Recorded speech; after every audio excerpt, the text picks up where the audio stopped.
Chapter 17. During my free time, I decide to go to the recreation area.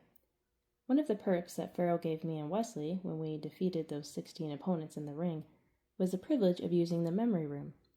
Farrell mentioned it's the most envied form of entertainment here, and it's only offered to the top fighters. Someone, bumps into my shoulder in the hallway. I gasp lightly and turn. Jays materializes before me. Having the gift of invisibility, he's always being annoying and messing with people. He's an extremely good and aggressive fighter. He actually enjoys being here. I didn't realize you scare so easily, Blaze.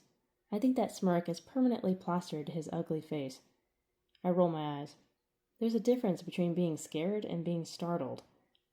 Right. He puffs out his chest. Where are you off to? I want to say none of your beeswax, but I hear myself say calmly, the memory room. He scoffs. Of course, you'd receive access. Why do you say that?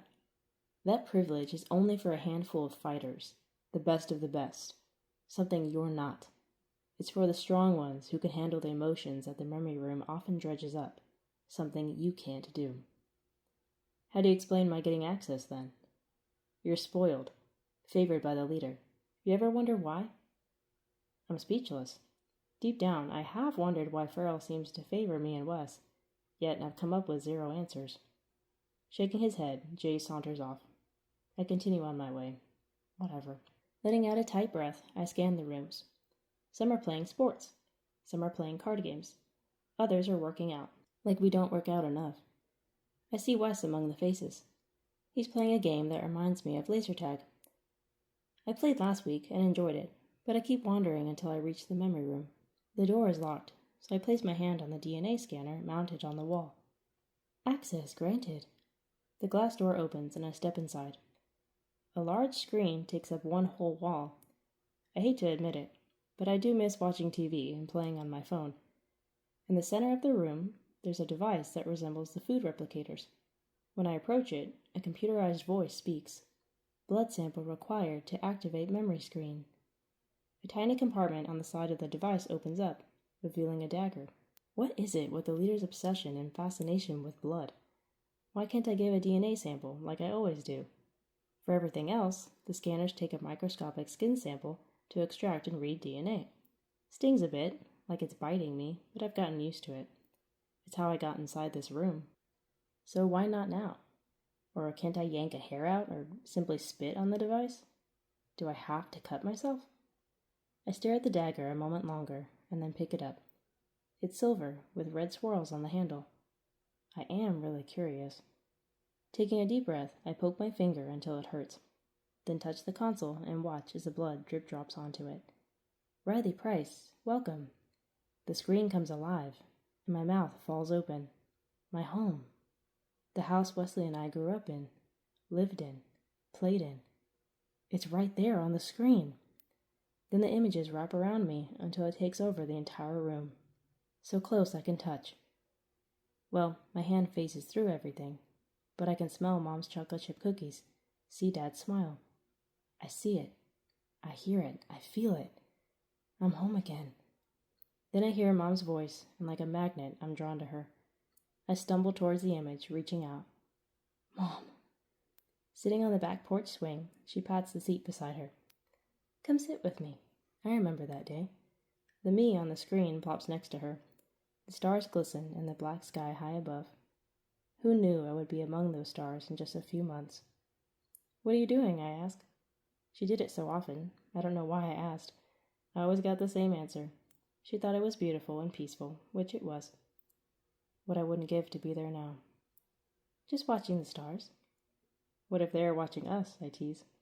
She laughs and shakes her head like, oh, you. Head spinning, I rush out of the room. I have to find my brother. I have to share this. Wes! Wes! Once I spot him, I sprint in his direction. He waves his gun in the air. You want to play? I grasp his arm. Come here, you have to see this. I pull him along, back to the room, back to the screen. But it's gone. It didn't sense my presence anymore, so it turned off. Or the memory ended. No! Come back! I yell. What's the matter? He asks. I start frantically searching for the blade, find it on the floor. pick it up and slice my hand open. Riley! I slap my palm over the reader, but the computer beeps negatively at me. Unable to comply. Return in 14 days. Ugh! I throw the knife. Come on! Riley, what are you doing? What's the matter? Then it hits me. Wesley's blood. We could use your blood. What? I grab the dagger and walk towards him. Wes, this computer showed me our home. It showed Mom. Like, she was right here. What are you talking about? Are you feeling okay? Listen, everyone's DNA gives them access to a viewing of their old life. I saw Mom. Just give a drop of your blood and I can show you. He watches, studies my face for a moment, then relents. You really saw her? He whispers. Yes, on the screen. I wipe the weapon on my pant leg, so most of my blood is off of it. Trust me. Taking the blade, he winces as he breaks the skin. Blood starts to run, just like in my dreams. I shake my head, shake the thought away. Now touch the scanner. He does. Wesley Price, welcome. We look at the monitor together and get a drone shot of our backyard. The scene wraps around us. Beside me, Wesley stands there, gaping. Whoa. It's night. I see the plastic flamingos that Dad hates but Mom loves. There's Percy! Wesley exclaims as our cat stalks something in the moonlight. How long has it been since we've seen Earth's moon or sun? Felt the rain. Tasted Mom's spaghetti. Heard Dad's laugh. Smelled the freshly mowed lawn. Then we're back in the kitchen, back with Mom and Dad. Wesley gasps or something, makes some kind of noise that matches with how I'm feeling. Homesick. I wrap an arm around his shoulders as we take it in together. Mom's sitting at the kitchen table, crying. I don't remember this. When this was happening, I must have been asleep upstairs, oblivious to the worries and burdens our parents carry. But Wesley must have gotten up for a midnight snack, because he's standing at the top of the stairs, unseen, unheard. This memory must be at least 3 years old, because Wes still has braces. Mom's got her favorite purple t-shirt and shorts on. Dad's in cargo shorts with an army green tank top. Texas summers are always hot, even at midnight. Dad rests his hands on her shaking shoulders. Jade, it's time. We have to tell the boys. She catches her breath. I can't. They're going to hate me. They could never hate you. He sits beside her and takes her hand. This is as much my fault as it is yours. We waited too long. We should have told them years ago. I watch in confusion. Should have told us what? They're not going to understand, especially Riley. What if he comes for them? Dad asks. They need to be prepared to know what to look out for. She swipes at more tears, trying to wipe away the guilt and conviction. I don't want to worry them needlessly. It's been 15 years. I think he's given up searching. Jade, Dad locks gazes with her. This is going to kill you if you don't get it off your chest. I don't want to ruin what we have. They deserve to know. We need to treat them as the young men they are. We need to trust them. Sighing, she presses her lips together and sniffles. I see so many emotions skitter across her face. Pain, sadness, fear, regret, worry, reluctance, and then finally, resolve. She lets out a tight breath. You're right. You're right. Dad suddenly rises. I'll go wake them. No! She clutches his arm. They'll be drowsy, half asleep. I'll tell them tomorrow. He nods, relenting. All right. Dad leans down and kisses her forehead. We'll tell them tomorrow. Together. The memory fades away. My brother's voice enters my ears, tearing me away from the empty, lifeless screen. I remember now. I remember that night. Why'd you never tell me about it? I question. He shrugs. I didn't think it was any of our business. Besides, they said they were going to tell us the next day. But they never did, I murmur. I eventually forgot about it, Wesley says. Put it out of my mind. Do you think their conversation could be related to this? Our being here? I'm as confused as he is, drowning in questions, anxiety, and dread. I don't know. Then a determination fills me, fills my lungs, my mind, my heart. But I'm going to find out. Since Wesley has practice, I decide to visit the leader alone. I need answers. Right now, before I make myself go mad with all the questions rolling around in my head like stray marbles. This might be a really dumb idea. I'm not sure if the leader will tell me what I want to know, or if he even knows anything about it. Anything about Mom or what she said in that memory.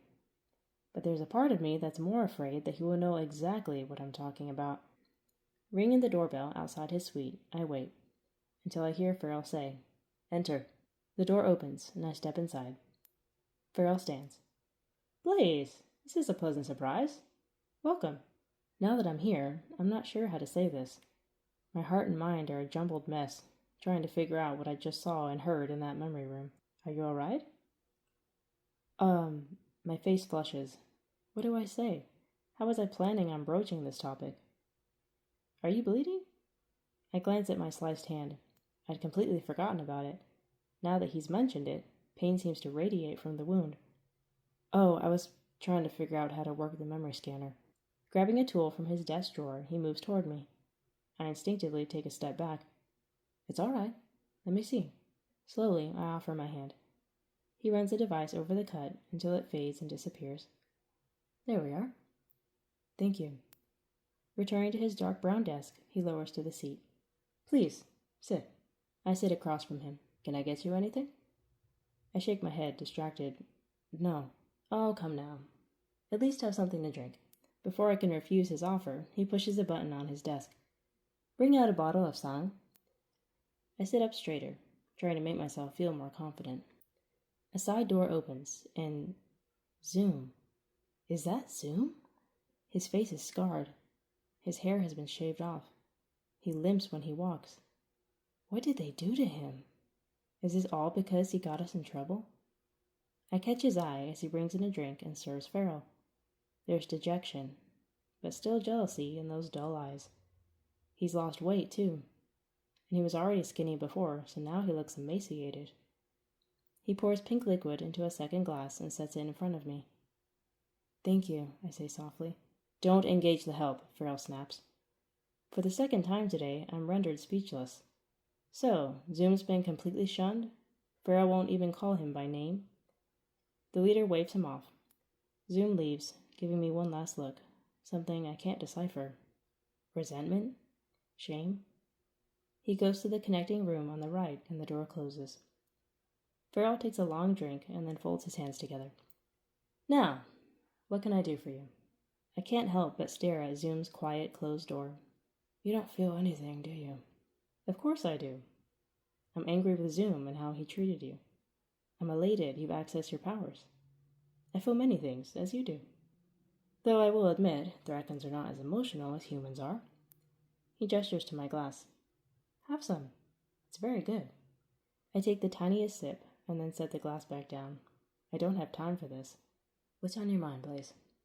"Lots of chaos." "I have a question. A few, actually." "Ask away." Blowing out a breath, I just plunge ahead.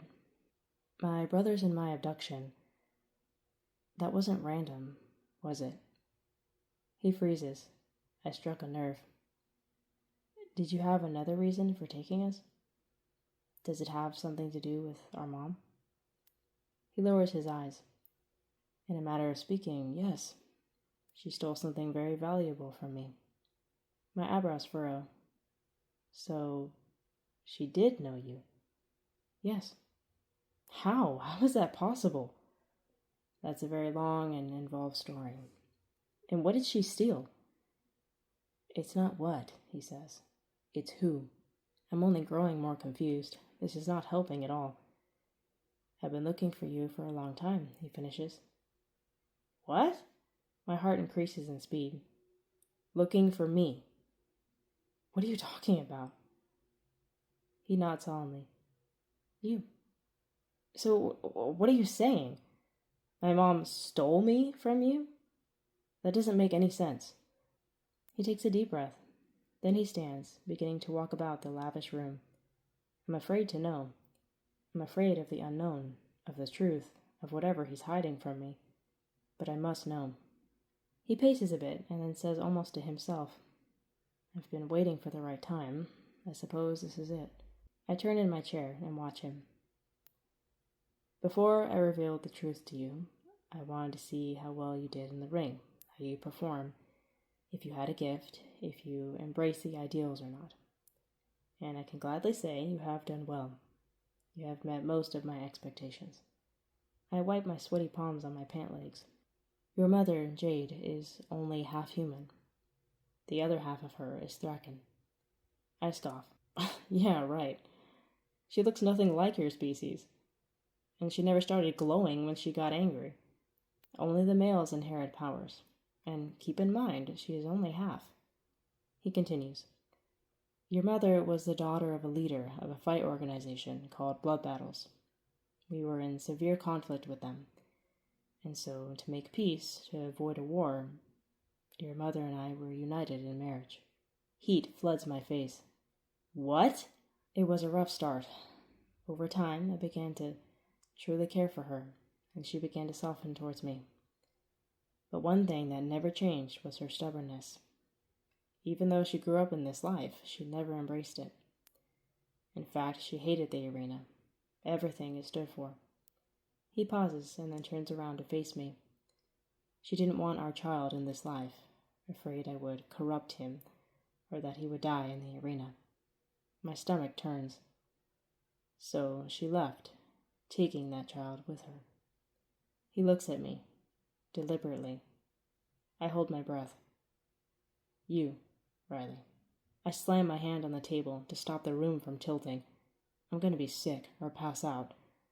No, that cannot be true. I know this is a lot to process, but that's why I came for you, and I decided to take your half-brother as well. I weigh my forehead in my shaking hand. Half-brother. I want you to share in my bounty, Farrell continues, to take over once I'm gone. You have the skills, the talent, and the fire to be the ultimate champion here. No. My eyes snap open. No! My mom would never lie to me. His expression is sad, pitying. I'm sorry she hurt you. I know what that feels like. You're lying! My breathing is so shallow, I feel lightheaded. But the angrier I get, the more powerful I feel. My hands start glowing, and I curl them into fists after I shove my chair back and rise. You're making this up just so you can have an heir to take over for you. Blaze, I've never lied to you. Your mother is a liar. Stop! I hate how he's talking about her. Both my arms flame up now. He raises a hand, but not in defense. His palm is glowing, blue and white, just like mine, but twice as bright. Eyes widening, I freeze, take a stuttering breath. The power dissipates in my now limp hands. Where did you think you got your powers from? He asks. Your aggression. I stumble backward. No, I say again. He comes around the desk, the power and deadly look flickering out. Blaze, listen to me. No, stop! Stay back! He stops. I'm racking my brain for something, anything. How can I truly be sure? I walk around the room, out of breath, out of sorts. Hands behind my head, I turn to him. Show me proof. I just did. No, proof of her. Prove to me that Mom lived here, that she knew you, that she's not fully human. Give me some kind of tangible evidence, because your word means nothing to me. He gestures a hand to the exit. Very well. He takes me to the memory room. Calmly, Farrell cuts his palm with a dagger and touches the scanner. Leader, welcome. The screen flickers to life, and I see Farrell standing next to a woman. Blonde hair, sea-green eyes like mine. And I can't believe what I'm seeing. A younger version of Mom. It's her. Could he have faked this somehow? In solid white, flared pants and sleeves, Mom wraps a purple shawl around her shoulders like it's a security blanket. Now that I'm looking at her through new eyes, I start to notice her features. Her large forehead, her tall, slim frame, her pale skin. She does resemble his species, and since she's only half, her features are not as pronounced as his. All my life, I just assumed. I trusted her. Why wouldn't I? Why would I question?